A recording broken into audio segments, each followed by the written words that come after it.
If you've ever been to the tourist town of Paia on the island of Maui, you may have stepped into Mana Health Foods grocery store and sampled their baked tofu. Well, about 25 years ago, I did a stint in the kitchen there, and I present to you now my version of Mana Tofu. You're going to want to use a minimum of 2 blocks. Trust me on this one. This stuff is like candy, just straight salty goodness. Now, it doesn't matter exactly how many blocks you cut it into, just so long as they're all the same size, so they bake evenly. This is a very flexible recipe. We're going to make our sauce now by adding equal parts oil and soy sauce, and then a handful of garlic. We're going to blend it all together until the sauce emulsifies or gets a little bit thick. And the hope is that the oil and the soy sauce don't separate while they're cooking. It's not a disaster if they do, but it's better if it doesn't. All right, now we are going to drizzle our sauce all over our tofu. Now, this pan is almost too large. It's best if there's no open spots at all. The sauce can burn in the oven if there's not tofu there to absorb it.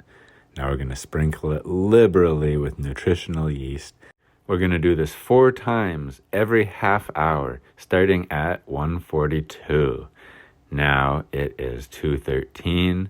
This is what it looks like. And you see that stuff at the edges? That's the burnt stuff. But it's not a disaster. Just scrape it up and it'll add flavor. Here's how it looks after an hour. You have to resist the urge to think it's done and just start eating it right now. Just keep flipping it over. Make sure you scoop up the corners and get it all back toward the inside and flatten it out. And each time sprinkle it nice and liberally with that nutritional yeast. That's the secret right there. Here we are at an hour and a half. We're just going to do it one more time. Flippy, flippy, sprinkle, sprinkle. This is the goods right there. It's all working out despite the oil in the corners.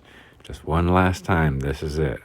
2 hours later, baked tofu, which pairs nicely with mashed potatoes and steamed broccoli.